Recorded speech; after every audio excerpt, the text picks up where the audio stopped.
Hello दोस्तों, आप सभी को प्रभु यीशु मसीह के नाम में जय मसीह की।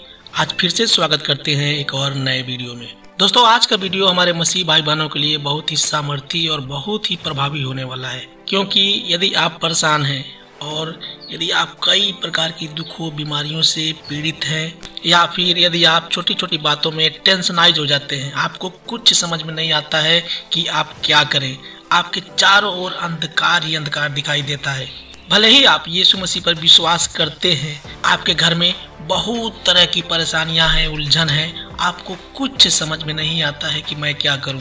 ऐसे में हमारे बहुत सारे मसीह भाई बहन कहते हैं कि हम चारों ओर से अपने रिलेशन में, अपने रिश्तेदारी में मदद मांग मांग के थक चुके हैं, लेकिन हमारी कोई मदद नहीं कर रहा है। हालांकि हम जब से यीशु मसीह में आए हैं, हमारी और भी प्रॉब्लम परेशानियां बढ़ गई हैं। तो आज का वीडियो यदि आप देख लेते हैं मेरे प्रियो, तो ये वीडियो आपके जीवन में बहुत बड़ा काम करने वाला है।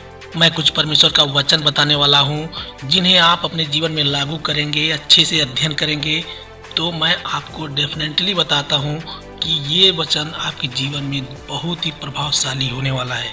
आप कितने भी परेशानी में हो, टेंशन में हो, परमेश्वर कहता है कि मैं तुम्हें उस दुख से, उस कठिनाई से निकालूंगा, क्योंकि मैं तेरा परमेश्वर हूँ और मैंने ही तेरी सृष्टि की है। तो मेरे प्रियो, आशा करता हूँ कि वीडियो में लास्ट तक बने रहेंगे। यदि आपने हमारे इस चैनल को सब्सक्राइब नहीं किए हैं तो सब्सक्राइब कर लें और बेल आइकन को भी प्रेस कर ले। मेरे प्रियो, मैं आपको बता दूं कि हमारा परमेश्वर हमसे वैसे ही प्रेम करता है जैसे कि हम अपने बच्चों से प्रेम करते हैं। हम जब मत्ती अध्याय 7 के 9 में पढ़ते हैं तो यहाँ परमेश्वर का वचन कहता है, तुम में से ऐसा कौन मनुष्य है कि यदि उसका पुत्र उससे रोटी मांगे तो वह उसे पत्थर दे, या मछली मांगे तो उसे सांप दे। अतः जब तुम बुरे होकर अपने बच्चों को अच्छी वस्तुएं देना जानते हो, तो तुम्हारा स्वर्गीय पिता अपने मांगने वालों को अच्छी वस्तुएं क्यों न देगा। मेरे प्रियो, हम जब भी कठिनाई में होते हैं या मुसीबत में होते हैं तो हमें ऐसा लगता है कि परमेश्वर ने हमारा साथ छोड़ दिया है, हमारा परमेश्वर हमसे रूठ गया है। लेकिन ऐसा नहीं है मेरे प्रियो, हमारा परमेश्वर हमसे कभी नहीं रूठता है। हाँ, वह हमारी ताड़ना करता है, जैसे हम अपने बच्चों की ताड़ना करते हैं, ताकि हमारे बच्चे जो भटक गए हैं सही रास्ते पर आ जाएं। वैसे ही जब हम कभी कभी पाप में पड़ जाते हैं, बुरे काम में पड़ जाते हैं, तो परमेश्वर हमारी ताड़ना करता है ताकि हम फिर से सुधर सके। लेकिन इसका मतलब ये नहीं है कि हमारा परमेश्वर हमें छोड़ दिया है और हमारी मदद करने वाला कोई नहीं है। मेरे प्रियो, आप जानते होंगे कि जब इजरायली लोग मिस्र से निकल रहे थे तो उस समय फिरौन की सेना पीछे पड़ी हुई थी और इजरायली लोग आगे भागते जा रहे थे। उस समय सारे इजरायलियों का विश्वास परमेश्वर से हट गया था और इजरायली कहते थे कि अब हमारी कौन मदद करेगा, क्योंकि आगे विशाल समुद्र है और पीछे फिरौन की सेना पड़ी हुई है। लेकिन मेरे प्रियो, परमेश्वर ने उसी में रास्ता निकाला और समुद्र को 2 भाग में चीर दिया। तो उसी तरीके से हमारे जीवन में भी ऐसा होता है कि अब हमारी कौन मदद करेगा। हम भौतिक रूप से तो अपने पड़ोसियों से मदद मांगते हैं, अपने रिश्तेदारों से मदद मांगते हैं, या फिर अपने इधर उधर के लोगों से मदद मांगते हैं। हम सबसे मदद तो मांगते हैं, लेकिन हम कभी परमेश्वर से मदद नहीं मांगते हैं, जिसने हमें बनाया है, जिसके पास हर कठिनाइयों का समाधान है। हम उसके पास नहीं जाते हैं। इसीलिए मत्ती अध्याय 11 के 28 में परमेश्वर का वचन कहता है, हे सब परिश्रम करने वालों और बोझ से दबे लोगों, मेरे पास आओ, मैं तुम्हें विश्राम दूंगा। मेरा जुआ अपने ऊपर उठा लो और मुझसे सीखो, क्योंकि मैं नम्र और मन में दीन हूँ, और तुम अपने मन में विश्राम पाओगे, क्योंकि मेरा जुआ सहज और मेरा बोझ हल्का है। मेरे प्रियो, हम बहुत सारे ऐसे मसीह भाई बहनों को देखते हैं जो बहुत सारे कर्जे में, लोन में दबे होते हैं। बहुत सारे ऐसे लोग भी होते हैं जो अपनी रोजी रोटी में ही अपना सारा टाइम व्यतीत कर देते हैं। यानी कहने का मतलब ये है कि वो परमेश्वर के लिए थोड़ा सा टाइम भी निकाल पाते। इन्हीं लोगों के लिए ये परमेश्वर का वचन कह रहा है, हे सब परिश्रम करने वालों और बोझ से दबे लोगों, मेरे पास आओ। तुम जीवन भर कमाने खाने और अपने शौक पूरा करने में ही अपना सारा समय व्यतीत कर दोगे तो मेरे लिए समय कब निकालोगे? मेरे प्रियो, जब आदम और हव्वा को किसी भी चीज की या किसी भी वस्तु की जरूरत पड़ती थी तो वो परमेश्वर से डायरेक्टली वो चीज मांग लेते थे, जैसे हम अपने माता पिता से मांगते हैं। लेकिन आज इंसान अपने काम धाम में इतना व्यस्त है कि वो परमेश्वर के पास नहीं आना चाहता है। अगर कोई बीमार है तो वो डॉक्टर के पास मदद मांगने के लिए चला जाएगा। अगर घर में पैसों की तंगी है तो वो बैंक से लोन ले लेगा। लेकिन भाई, उसे परमेश्वर नहीं चाहिए। मेरे प्रियो, आप जानते होंगे कि परमेश्वर के पास बहुत सारे रास्ते हैं। वो कहीं से भी आपकी जरूरतों को पूरा कर सकता है, क्योंकि उसने हमसे वादा किया है कि मैं तुझे कभी नहीं छोड़ूंगा और ना ही मैं तुझे कभी त्यागूंगा।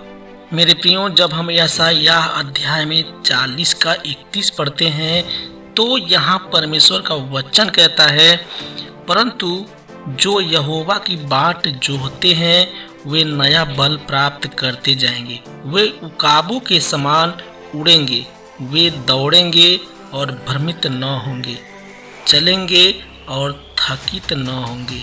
मेरे प्रियो, हमारे बहुत से मसीह भाई बहनों के जीवन में जब परीक्षाएं आती हैं तब वे टूट जाते हैं।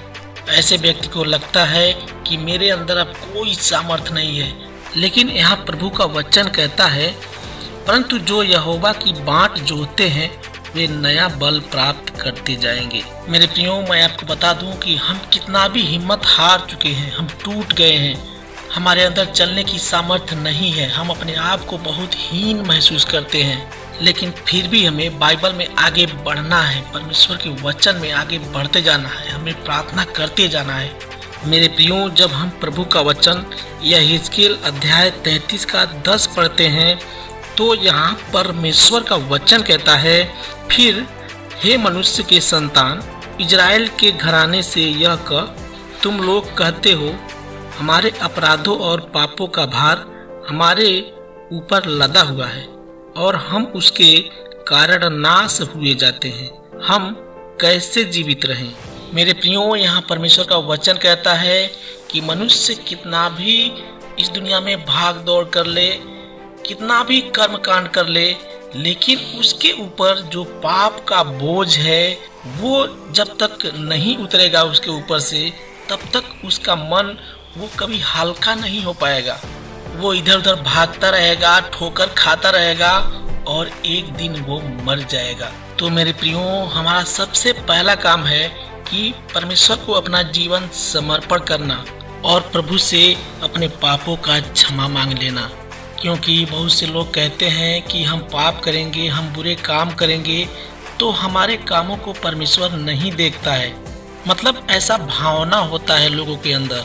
लेकिन मेरे प्रियो, परमेश्वर हमारे सारे अच्छे बुरे कामों को देखता है और वो ऊपर नोट करता जाता है।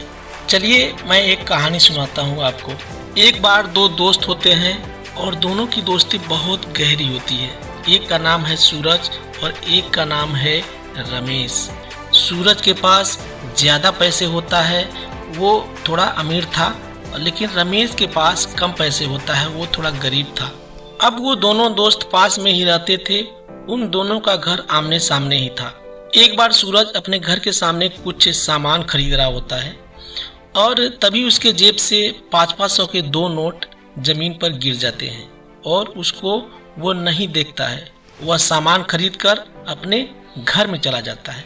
लेकिन वो 500 के नोट ये जो रमेश दोस्त था, उसका गरीब दोस्त था, वो देख रहा था और उसने चुपके से उन पैसों को उठा लिया। कुछ समय बाद सूरज जब अपने पर्स में चेक करने लगा तो उसने देखा मेरे तो पैसे हैं ही नहीं।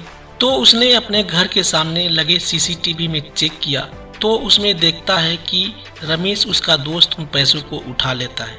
लेकिन सूरज अपने दोस्त की करतूतों को बुरा नहीं मानता है क्योंकि वो उसे बहुत प्यार करता था। एक दिन बैठे बैठे सूरज अपने मन में सोचता है कि मेरे दोस्त रमेश मैं जानता हूँ कि तूने मेरे पैसे लिए हैं।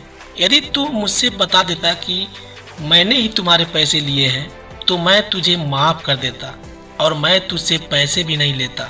सूरज अपने मन में सोचता है कि मेरे दोस्त, मैं जानता हूँ कि तुम एक गरीब हो, तुम्हें पैसों की जरूरत है, लेकिन कम से कम तुम अपने इस दोस्त को तो बता देते।